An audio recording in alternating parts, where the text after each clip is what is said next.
There's this one shot that's always bothered me in The Shining, directed by Stanley Kubrick and starring Jack Nicholson, Shelley Duvall, and Danny Loyd. And this single unexplained shot may be the key that unlocks the film's final secrets. It's a simple, slow-moving push-in focusing solely on Nicholson's Jack Torrance. Alone in the Colorado lounge of the Overlook Hotel, Jack appears completely focused and utterly evil. But what's confounding about these few disturbing frames is that the shot isn't connected to another scene. And not only is it unexplained, but it's never even referenced again. What is Jack doing? What exactly is he looking at? And why did Kubrick place this precisely where he did? I think I know. During my most recent rewatch of one of the most influential modern horror films of all time, I think I found something new. Jack Torrance has The Shining. Over the course of this video, I'll break down every clue about Jack's latent abilities from the opening of the film to its final frame. We'll talk about everything from why Jack got the job as caretaker to who exactly unlocks the pantry and how. Plus, using Kubrick's own clues, we'll connect Jack and Danny's shine together. And even more than that, I'll prove Jack has The Shining. And by the end of this video, I'll reveal exactly what's on his mind in this famously ambiguous and mysterious single shot. But first, we need to start at the beginning. Come with me as we uncover the final mystery of The Shining. Who is the real Jack? I'm obsessed with filmmateurs like Stanley Kubrick, Francis Ford Coppola, David Lynch, Christopher Nolan. If you are too, think about subscribing and hit the like button if for no other reason than it's incredibly important to the discovery of this small channel, and I'd appreciate it more than you could know. Let's get back to The Shining. Kubrick begins The Shining with a series of strange helicopter shots which serve to give the viewer an eerie and out-of-body experience. But whose body are we out of? Fans of the film will note that it feels like we are headed to the Overlook, but in the film, the camera always has a point of view. Whose point of view is this? The first shot begins moving over a large body of water. Seemingly headed for a small tree-covered uninhabitable island, jarringly the camera tilts to the right as if consciously avoiding an impending crash. It's a very uncommon way to shoot and, moreover, way to start a film. But Kubrick gets his point across. Nothing is as it seems. As the camera continues to move away from the lonely island, it appears to be searching for something in the distant mountains. But what? Kubrick dissolves into our second shot of the film, and here the camera finds its target, a small yellow Volkswagen Beetle driving alone on a winding road. We know where it's headed. Kubrick cuts now to the third and most important shot of the opening sequence. A shot that, I believe, begins to paint a subliminal picture in the viewer's mind. We might not know it yet, but these three ambiguous shots are some of the most visually dense images of the entire film. Even if it seems like that couldn't be true, I'll soon prove why it is. You see, I believe Jack Torrance has The Shining, but I don't think he knows it. As the third shot begins, we find ourselves now voyeuristically above and behind the yellow beetle. Following the car, the camera wobbles slightly, as if the point of view itself is unstable. But the camera lingers behind, not yet ready to make its move. Shot 4 is completely canted, the angle now leaning hard to its right, aiming directly at the only car driving on this picturesque, albeit ominous, mountain road. As the camera finally catches up, it begins to move faster and faster towards the beetle. And we finally begin to get answers. A Stanley Kubrick film, the first text reads. This is important because nothing Kubrick does is ever an accident, including where he places his name. Kubrick is reminding us we're in his world. But the next name is even more important because it's the most telling. Just as the camera reaches the yellow beetle we've been stalking, at the exact moment we've come our closest to even seeing who's inside, Jack Nicholson's name appears directly below the vehicle. This is Kubrick telling us all exactly what we've just witnessed. It's been Jack's perspective this whole time. His mind is literally floating in the air, searching for the Overlook. Jack's consciousness is lost, levitating awkwardly in the air, tilting, speeding, and stalking. He's looking for something, but Jack can barely even find himself, let alone the hotel. And to prove my point further, the moment the camera or Jack's consciousness reaches the car, it almost immediately darts off to the left, again headed for the lonely mountains in the distance. And as we look towards these snow-capped peaks, the title card finally drops. The Shining. These first shots are less like an opening and more akin to the film's prologue. Jack heads to the Overlook for an interview, but already, well before he has even laid foot in the hotel, we can see his mind is split in two. One half attempting to find himself, and the other half searching for the Overlook. We just witnessed Jack use his shining, and neither we nor he were aware. I think it's interesting that we first meet Jack Torrance visually as he steps out of an overbright, blown-out background and enters the Overlook Hotel for his interview. We never actually see him in the Yellow Beetle, and the camera doesn't follow him from outside, walking into the Overlook. No, the audience isn't properly introduced to Jack until he's inside the hotel. To be clear, I'm not saying that Jack doesn't exist outside of the Overlook, but instead, I'm pointing out where and how Kubrick chooses to reveal his characters to us. Jack and the hotel are inseparable. As the interview between Jack and Stuart Ullman begins, Bill Watson enters the room. Jack stands cordially, and they shake hands. But Bill gives Jack a second look. It's quick,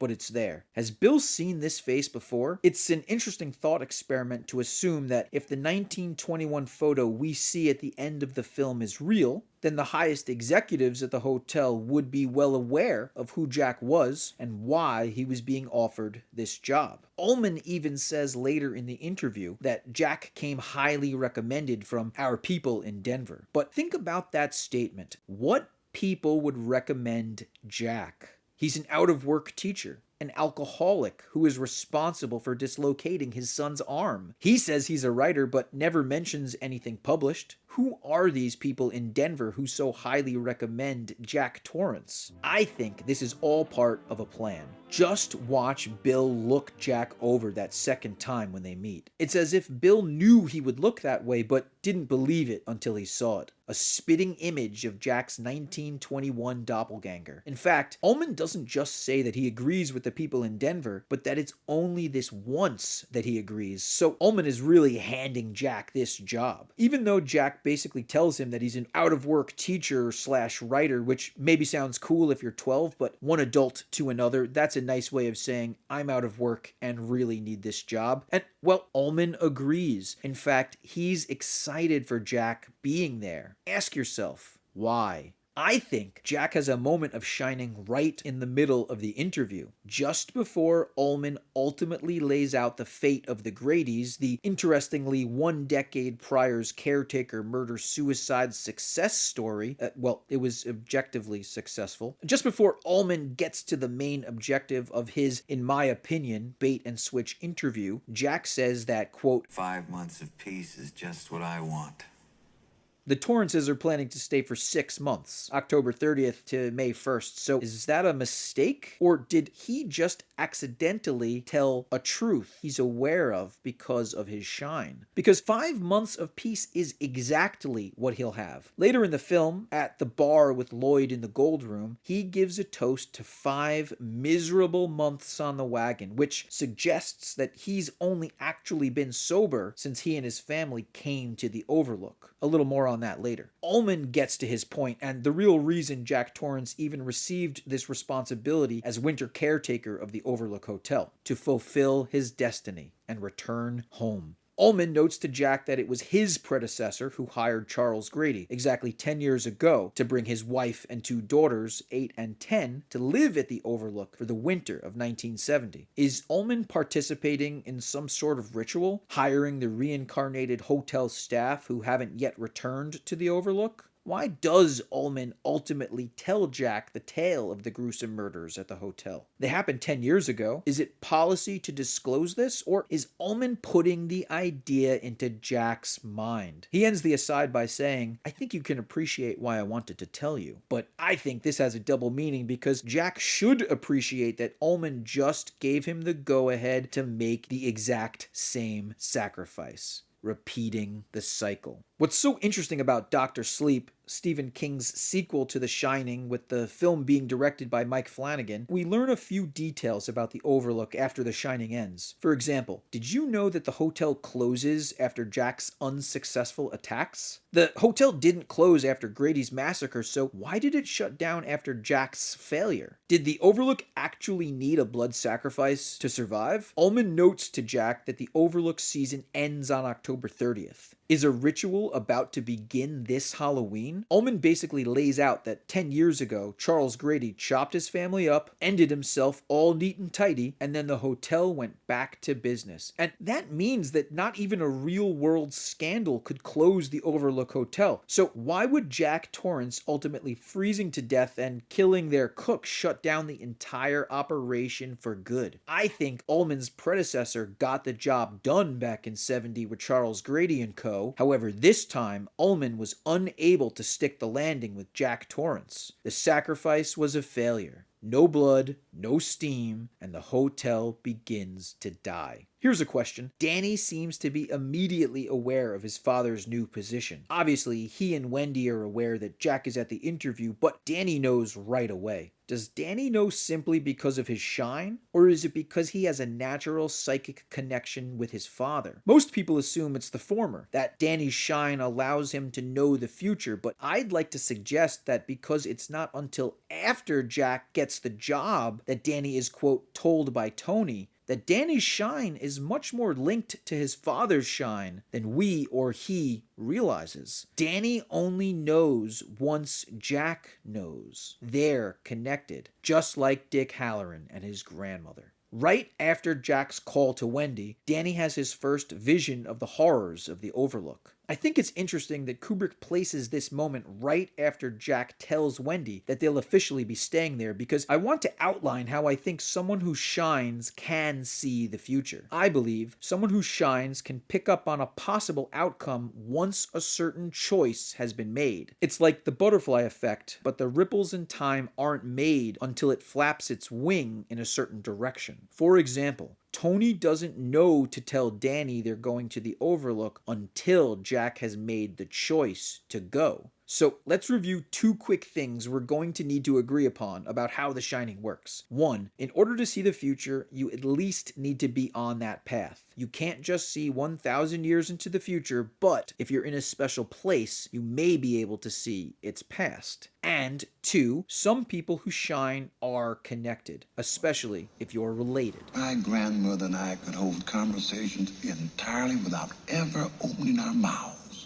Now, if Jack has the shining, then why doesn't Dick Halloran realize it when they first meet? Well, I think it has a lot to do with whether or not you believe Jack was sober on closing day. We know Wendy claims he is, and he says so himself, but we know he's only officially sober once he's at the hotel, which removes all alcohol over the off-season to lower insurance costs. Is alcohol dulling Jack's shine? Does he drink to push down these visions and experiences he can't understand? I believe so. Again, he says later to Loyd at the bar, "Here's to 5 miserable months on the wagon." So it's highly possible he only stopped drinking on closing day. While Halloran gives Danny a scoop of ice cream and exposition, he mentions that some people have the shining and don't know it or don't want to believe it. This is exactly what I think is going on with his father. Jack doesn't want to believe he's special. He drinks to keep his feelings and his imagination in check. But in the end, like so many self-loathsome people, Jack most probably hates himself because he shines. In fact,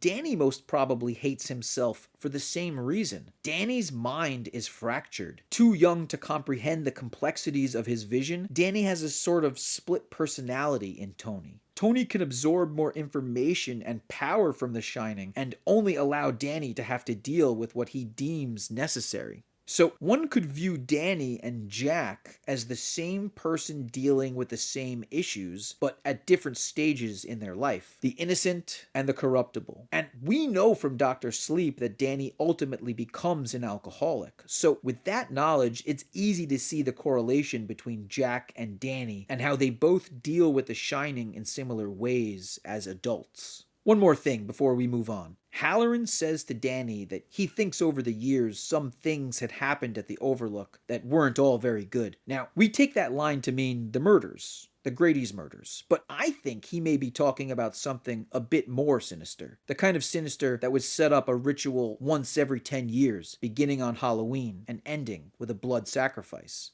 Halloran doesn't give more detail to the young Danny. However, it's my interpretation that he is referring to cult behavior, the type of things Kubrick would later comment more deeply on in his final and highly controversial masterpiece, Eyes Wide Shut. For my theory on exactly how the cult planned everything in Eyes Wide Shut, check out this video breaking down Kubrick's most mysterious film.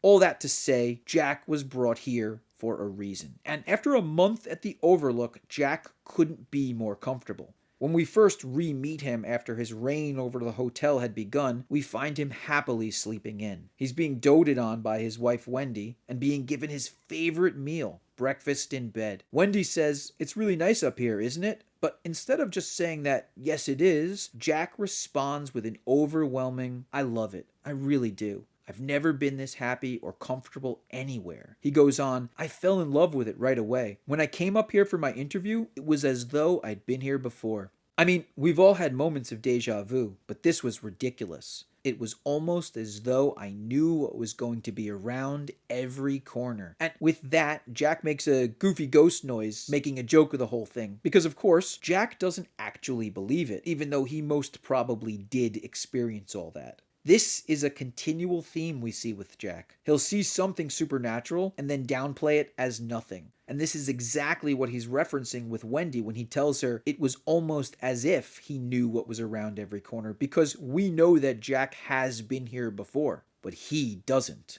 It makes you wonder, what does Jack know? Here are 3 moments that occur in quick succession in the film, which all leave the viewer with questions about Jack's experience. Let's break them down. 1. When we see Jack first walk up to the model of the hedge maze, it's only once his wife Wendy and Danny get lost inside its labyrinth. What draws Jack to the table? And what does he see when he looks down at the model? Some people think he's hallucinating, beginning his descent into madness, but I think this misses the full picture. He only comes to the model once Wendy and Danny are inside, and Jack visualizes them in the center, which is exactly where they happen to be. I believe Jack, now well over a month without alcohol, is now even more connected to Danny as his shine grows stronger without the dulling of alcohol, and is experiencing this moment with his son. In fact, this shot, heavily debated for decades, to me is the clearest evidence that Jack has The Shining. In fact, this bird's eye view reminds me of the film's opening shots, flying high above the road, looking down on the yellow beetle. 2. Soon after, we get Jack at the typewriter, finally banging away at the keys. Before now, we'd never seen Jack actually write, but after all this time, and after just witnessing him have an out-of-body experience, do we see him beginning to write his great work. Now, we know this manuscript ends up saying one sentence and one sentence alone over and over for the entirety of hundreds of pages, but assuming Jack has The Shining and is having visions, it makes me wonder if Jack isn't seeing all work and no play makes Jack a dull boy, or if instead he sees the great American novel he thinks he's writing. What is Jack's experience? I think deep down Jack does know he's shining, and that this is the main reason he freaks out on Wendy moments later for interrupting his concentration and kicking her out of the Colorado Lounge for good. I think from this point on, anytime we see Jack in the Colorado Lounge alone, his experience is similar to what we see him encounter later in the Gold Room. In fact, just because we don't see it happen doesn't mean it didn't happen within the context of the story. While the general consensus seems to be that Jack is losing his mind, I think instead he's having massively vivid and lucid experiences. I think this is one of the main reasons he's so easily convinced to do anything to make sure he and his family never leave the Overlook. In fact, both times Wendy rouses him from one of these experiences, Jack responds with disdain.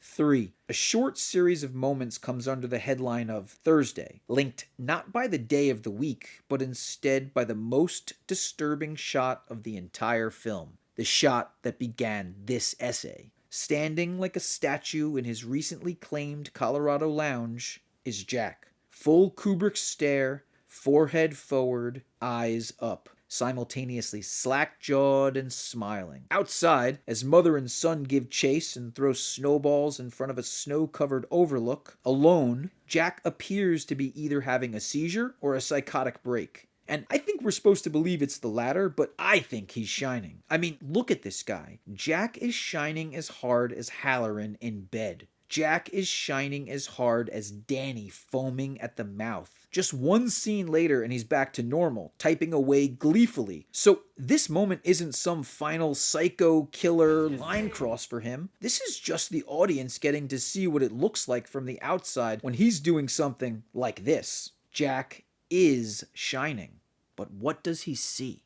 A few scenes later, Halloran, now at home in Florida, hears what I'll now refer to as the shining whistle, which tends to coincide with either a Kubrick stare and or a seizure-like state. This occurs to Halloran while he watches the news in bed. Now, this is because Danny is seemingly attempting to contact him, psychically hoping he might come back to the Overlook and save he and his mother from what he sees in his visions. Danny, Halloran, and Jack all make very distinct faces when we hear different instances of the shining whistle, and while not exactly the same, I believe their purpose is to show the viewer these people are, at the moment, elsewhere. They're having a vision. All three are shining. So, what does Halloran see? This man looks horrified. Does he see his own death? Does he know if he makes it back to the Overlook, he'll die trying to save Danny? Can he only see the more probable future of Jack's horrific plan come to fruition? What about Danny? What can he see? Glimpses of a possible future? Who does Danny see frozen in ice? And what does Jack see in this mysterious shot? When I went back to review the chapter titled Thursday, in which Nicholson's Jack Torrance stands silently, alone in the Colorado lounge, Kubrick stare and all, I noted something on maybe the 5th or 6th time I watched it. That sharp violin playing Mike's shining whistle, it doesn't begin as the scene opens. It doesn't begin with Wendy and Danny running and playing. No, it waits until they reach about halfway past the Overlook, probably right around where Jack is standing in the Colorado lounge at that very moment. Kubrick is telling us everything we need to know without actually telling us anything. Jack is watching them. Does he see his upcoming death? Does he see a possible future in which he succeeds? There are so many similarities occurring at this moment with the night he dies. Wendy and Danny both running and screaming. This time for fun, but in the snow, right at that exact area. Think about it. They're directly in front of the snowcat and hedge maze entrance. If I were Jack, and I had The Shining and something were happening that mirrored my upcoming death, I might shine too. Comment below what you think Jack is doing with his Kubrick stare. Share your theories and tell me if I'm right or if I'm reaching. Here's a question. I'd like to know where Jack is when Danny sees the twins for the second time. Now in the hallway. The first time while playing darts. And this time Danny sees flashes of their gruesome deaths. Is Danny having a vision? Is the hotel trying to spook him? Where is Jack? I'm beginning to wonder if all the visions Danny has are projections, possibly subconsciously from Jack's mind. In fact, there's definitely an argument to be made that Jack, while asleep at the typewriter desk in the Colorado lounge, was subconsciously projecting the old woman to Danny in room 237. Think about this. We never actually witnessed Danny's perspective. We only hear his story secondhand. And why was Jack screaming in his sleep? He says he had a nightmare where he killed Wendy and Danny. Was he projecting himself to Danny as that woman? Did Danny, in self-defense, show his father a possible horrible future where he succumbs to his worst inner demons? I think that might be exactly what happened. Jack never actually tells the truth after he shines, so what he says to Wendy about The most horrible dream I ever had. after she wakes him might not be entirely true. And he might have left out the part where he astral projected himself into room 237, pretended to be an old woman, and attacked his son. I can see a lot of people leaving that out. And we know later in the film, when Jack does see that woman in the tub, upon returning to Wendy, he denies everything and never mentions his experience. I didn't see one goddamn thing. In fact, he says how obvious it is that Danny's lying. And this is the language of an abuser. For years, many people have assumed The Shining was a metaphor for abuse. But more than a metaphor, I think Kubrick frames it as an actual incident, albeit through Jack's unconscious psychic abilities. And the trick is that Jack just thinks he's insane, so whenever he shines, he just keeps it to himself. It's actually really funny because it's such a human thing to do, an absolutely normal defense mechanism. Jack is doing his best to appear normal, but he always fails. Just look at how he talks to people. Well, obviously, some people can be put off by the idea of staying alone in a place where something like that actually happened. Get tired of bombing the universe? As soon as possible. But that's also no excuse for being evil. And the hotel is attracted to Jack's innate evil. If the Overlook gets what it wants, Jack's blood sacrifice will also release Danny's very powerful steam, as we learn in Dr. Sleep. This is the Overlook's ultimate plan. And it makes sense now even more why the Overlook closes after Jack is unable to fulfill his destiny, or duty. Without consumption of a powerful psychic energy force, the hotel is unable to thrive. And even though Jack and Halloran do die at the hotel, it's not enough steam. Danny was the ultimate target. Why do you think the Overlook closes after Jack fails, but not after Grady succeeds? Share your thoughts in the comments below. So, what do we think happens to Danny when he enters his father's bedroom on Saturday? Danny's looking for a toy fire engine and instead finds his father, Jack, sitting upright on his bed, full Kubrick stare, and again, seemingly alone. So, what is Jack doing? Has he just merely lost his mind? I don't think so. Not yet, at least. Danny asks his father if he feels bad. He asks if he wouldn't ever hurt him and his mother. Is Danny reading Jack's mind? Was Jack seeing his future? A future that partly takes place right there in that room? Sometime soon, Jack will be axing down that bathroom door just behind where Danny sits. Was Jack shining? Or just ideating? Directly after this moment, we cut to the famous shot of a tennis ball seemingly rolling to Danny on its own as he plays with toy trucks on the black, orange, and red hallway carpet. What links these two scenes? We never actually see Danny leave his father's room. Is this moment real? Or is Danny having a vision? Is this how he distances himself from reality? A dark reality he must survive? Or is he being taunted by ghosts haunting the Overlook? The ball, which rolled seemingly from nowhere, leads Danny to find the door to room 237 ajar. Note the change in direction of the points of the hexagons on the carpet. When the ball initially rolls to Danny, all the points are facing the direction the ball originated from. When the camera cuts to behind Danny, now the hexagons are pointed away, almost subliminally guiding Danny away from who or what just rolled that ball. But when Danny stands, it's clearer that the hexagons point both ways, and this represents Danny's confusion. Which way should he go? Now, Kubrick cuts again to behind, and almost all the backward-facing points are blocked, and the hexagons are facing down the hall, hypnotically bringing us and Danny closer to room 237. What happens in room 237?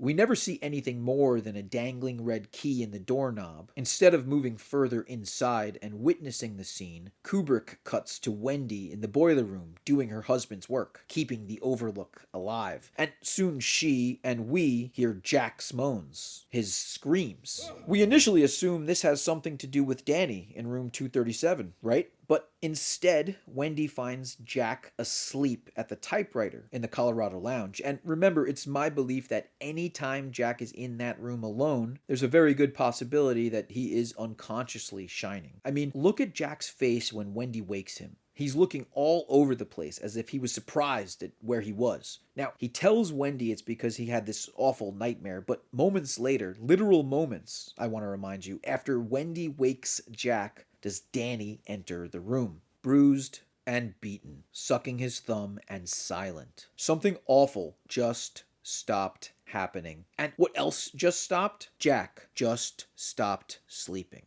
Kubrick gives us this exact sequence in order for a reason. Danny sees his father. Danny asks his father if he will hurt him. Jack says no. Cut to Danny seeing the ball, entering room 237. Immediately after, Jack is asleep and Danny has been assaulted. Is it a metaphor, or did it happen? You tell me in the comments below. After Wendy accuses him of being the aggressor, we dissolve to one of my favorite shots in the film. Jack walking down the orange wallpapered hallway, quietly arguing to himself. He makes his way to an empty gold room as the shining whistles, violins, and violas come to a screeching intensity. They quiet as he reaches the bar. An empty bar. Alone and anxious, Jack says he'd give anything for a drink. That he'd give his goddamn soul for a beer. And here's where there might be a divide. There are some people that will say that Loyd, who appears the moment after Jack offers his soul up, is the devil. Some will say he's a representation or a representative of the Overlook Hotel. I'd wager that's the most popular theory, but I have a totally different opinion on who Loyd is. And my theory ties hand in hand with Jack having The Shining. I think that Loyd is to Jack what Tony is to Danny. Think about it. Jack knows Loyd's name right away. He doesn't need to be introduced, and Jack's mighty comfortable seeing Loyd too. Later, when he runs into Delbert Grady, he first calls him Jeevesy as a nickname because Jack didn't know who he was. Soon after, Jack asks him, "So what do they call you around here, Jeevesy?" To which Grady responds with his real name. But here and now at the bar in the gold room, the first time we see Jack interact with Loyd, the two are already old friends. And Loyd knows his name too, and respectfully refers to Jack as Mr. Torrance. A little wish fulfillment, I'd suggest. And because Loyd is really just a projection of Jack, Loyd is his perfect companion. But maybe Jack has more than one imaginary friend. Jack says, quote, "I like you, Loyd. I always liked you. You were always the best of them." And it appears that Jack uses Loyd similarly to how Danny uses Tony. We know Tony exists so that Danny can lock away some of the more difficult truths he must bear due to his shining. Tony takes that burden from him. He's a therapist of sorts in that way of thinking, and this is exactly what Loyd is doing for Jack. We never actually see Jack open up to anyone in the film. Every time he talks to anyone, it always has the guise of BS. He always seems like he's just trying to be done listening to you so he can move on. But here, alone with Loyd in the gold room, Jack can open up. Jack can be himself with Loyd and bare his soul. I find that interesting, and I'd suggest it ties Tony and Loyd together in a way you may not have assumed previously. Here's my favorite part. Wendy runs into the gold room to shake Jack awake while seated alone at the bar. While we don't see his face from behind, he appears to be doing the Kubrick stare, looking directly at the mirror. His head is lowered and he's looking forward. When she shakes his shoulder, his head drops as if he were asleep. He looks up at her, groggy and confused. Some assume he is now drunk, having just had a few spirits with Loyd, but I don't think he's drunk, or even ghost drunk. I think you know what I think. I think he was just shining. We know he was, and he's coming to, awakening from his living nightmare, a never-ending collage of visions and reality. Jack is utterly lost, just like Kubrick shows with the first 3 shots of the film. And when Wendy tells Jack that Danny, who he knows was just found abused and is finally talking and told his mother that his abuser was not his father, but instead an old woman, Jack reacts with disdain. "Are you out of your mind?" he says. She goes on explaining that Danny says it really happened, and we move on as Jack says, "What room?" There's this incredible transition that links all 3 characters with The Shining together, which occurs directly after. As Jack makes his way to room 237, Danny communicates with Halloran over a vast distance. We hear the high-pitched violins screeching as his shine intensifies, and it appears that Danny is showing Halloran what happened in room 237, because the camera's perspective seems to either be Danny's memory or Halloran's shine experiencing the room at the hotel itself. But in actuality, it's Jack's walking into room 237 after Wendy told him to go there. In this one moment, Jack, Danny, and Halloran are all linked. The shine brings them together. In fact, as Jack is frightened out of the room by the woman's transition from young to old, we see intercut shots of Danny shining in bed, foaming at the mouth. My question is this. What do you think Jack experienced in room 237? Is the woman his own projection? He doesn't tell Wendy about her. Is the woman just a ghost of the hotel? Is room 237 just a very haunted room? Or is it psychically powerful and those with the shining are drawn to it? And why does Jack lie to Wendy about what happened in room 237? Wouldn't it make sense for him to tell Wendy, yes, there's a ghost in there and you're both right? No, Jack knows the truth but keeps it to himself. Maybe it's his fear of having to leave the hotel. If the hotel is haunted or responsible for Danny's injuries, then they would have to leave, and that would be the worst thing Jack could imagine. In fact, just moments later, Wendy suggests that if it is in actuality Danny who is hurting himself, then they need to get him to a doctor, which of course makes perfect sense. Wendy wants to protect Danny. Jack wants to stay at the Overlook, and Jack's plan is backfiring because now Wendy really wants to leave, and Jack can't leave. This is the only place where he can truly be himself. He'll do anything to stay, and even her mere suggestion of leaving sets him off.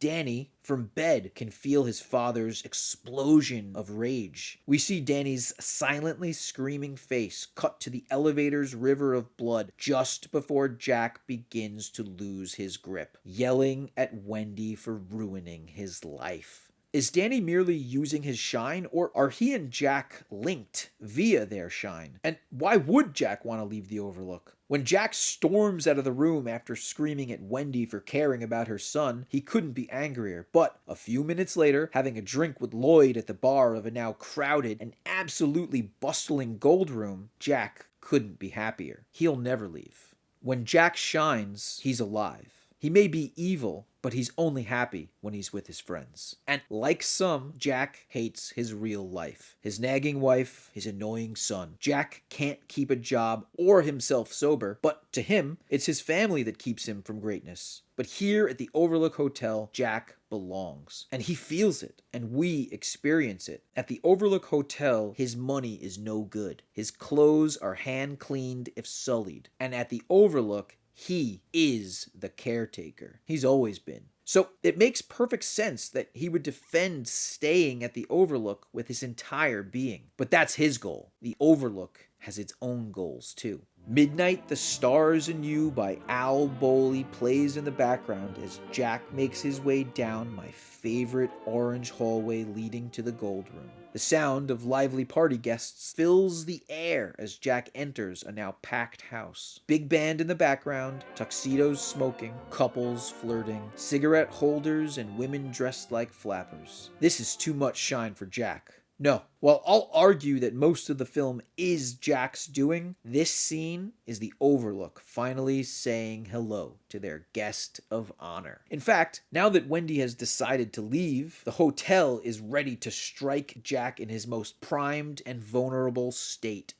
Delighted to be wished good evening as he enters the fully awoken gold room, Jack's so used to assuming he's insane that this doesn't frighten him in the least. This should, in theory, be the most frightening thing he'd ever seen. Wendy, for example, would be losing it, so would I. But Jack's excited to see everyone. And take note, at the bar, now there are 2 bartenders. One provided by the house, and also Loyd. Because Loyd is Jack's projection. That's my theory. He's the only one there, not controlled by the Overlook. And that's why it's Loyd who says that Jack's money is no good here. Orders from the house, he tells Jack. When asked why the hotel is paying for his drinks, Loyd cryptically notes that it's not a matter that concerns him, at least not at this point, because soon the hotel will send the ghost of Jack's predecessor, Delbert Grady, to persuade him to correct his family.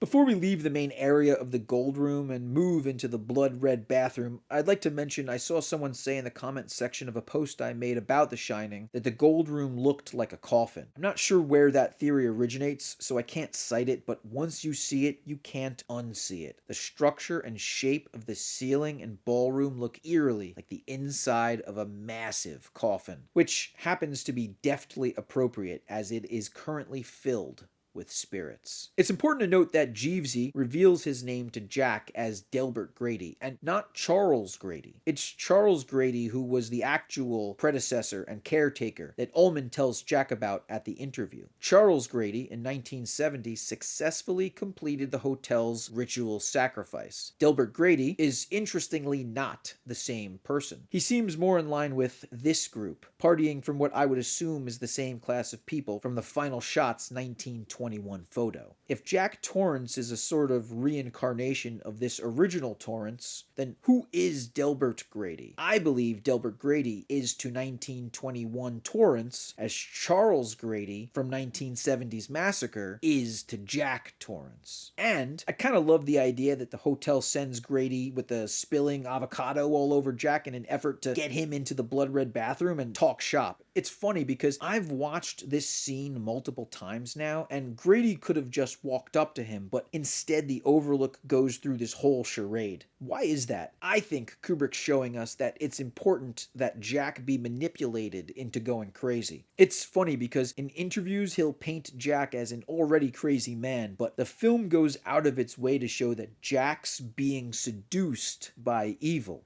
I had read somewhere that mirrors are worth taking note of when Jack is interacting with a ghost, but I believe it's worth noting when Kubrick shows him with mirrors any time in the film. When Danny finds him slack-jawed and Kubrick staring in the bathroom, we initially see Jack framed in both a mirror and on the actual bedside. At the bar with Loyd, a mirror behind them. And now, in the blood-red bathroom, Jack actually appears to be looking mostly in the mirror. If you look close, it's Grady looking at Jack, but not the other way around. Jack is talking to Grady, but he's playing with his teeth. He's checking out his hair. And then there's this shot. I mean, is this shot not weird? Kubrick is telling us something here. This is not the reverse shot of a normal dialogue between two people in a movie. This is a close-up of Jack looking in a mirror. I mean, remove Grady from the shot and it's even more obvious. In fact, once Grady is shown in close-up, he is framed by the mirror. He's directly in the center of it. The mirror Jack is staring into. And when Jack informs Grady that he had been the caretaker and had done his dirty deeds, Delbert is sure that he isn't that Grady. He is, however, sure that Jack has been here and that he has an important role. In fact, Grady's most important role here in this desperate move from the Overlook is to accelerate Jack's sacrifice due to Danny having contacted Halloran. The Overlook knows how serious it is that this decade-long ritual be completed. Halloran cannot mess this up. So I see Grady's manipulation and interaction with Jack as a way to accelerate the plan. I mean, the next time we see Danny, Wendy can't even talk to him. Tony has completely taken over Danny's psyche, and it's because he's connected to his father through their shared gift. As soon as Jack has been convinced to move on his family, Danny is mentally gone. For now, Tony is here. And the hotel was right to have Grady escalate things because 8 a.m. the next day, Halloran is on a plane. If he can, he's going to save that little boy. And I want to give a quick shout out to my newest channel members. Third Ring 1002, New Clear Winner, Olympia Marketing, Jera Vincer, Nicole 369, and Tyler Bobes 8217. Thank you so much for joining. If you want to see your name on one of my videos or have me shout you out, it's only $1.49 a month. You'll get updated member-only videos, and for early access to videos, you can check out my newest tier, which really helps support me directly by funding future videos. Back to The Shining.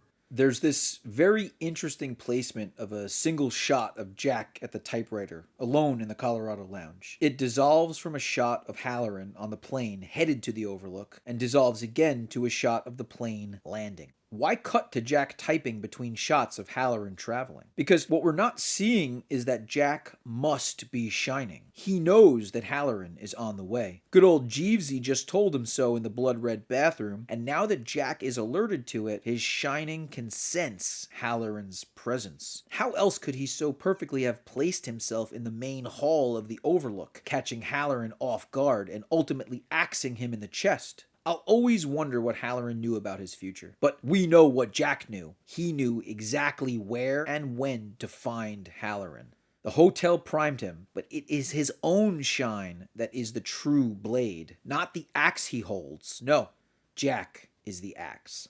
Of course, he doesn't exactly see Wendy coming. She happens to handle herself quite well when she finds him moments after finally reading his manuscript, Jack's great American novel. "How do you like it?" Jack asks wryly. He knows she's read his work. My question is, what do we think Jack thinks she's reading? Does he know it says all work and no play? Or does he think it tells the story he's been writing in his head? The nightmare he had at that same typewriter about the desecration of his family by his own hands. I think his book is how he's been justifying the visions he's been having of his possible futures, hunting down his family in the snow-covered overlook. But why does he get his head cracked in? If Jack's so clairvoyant, why didn't he see that coming? Well, this, I think, proves my point. Jack, and others that shine, can see a possible future. Jack saw one in which he succeeds. He succumbs to his worst nature and ultimately follows through with attempting to attack Wendy. In his vision, he catches her, but you can see there's a moment when he realizes it isn't working out exactly the same. Jack drops his smile and tone of voice.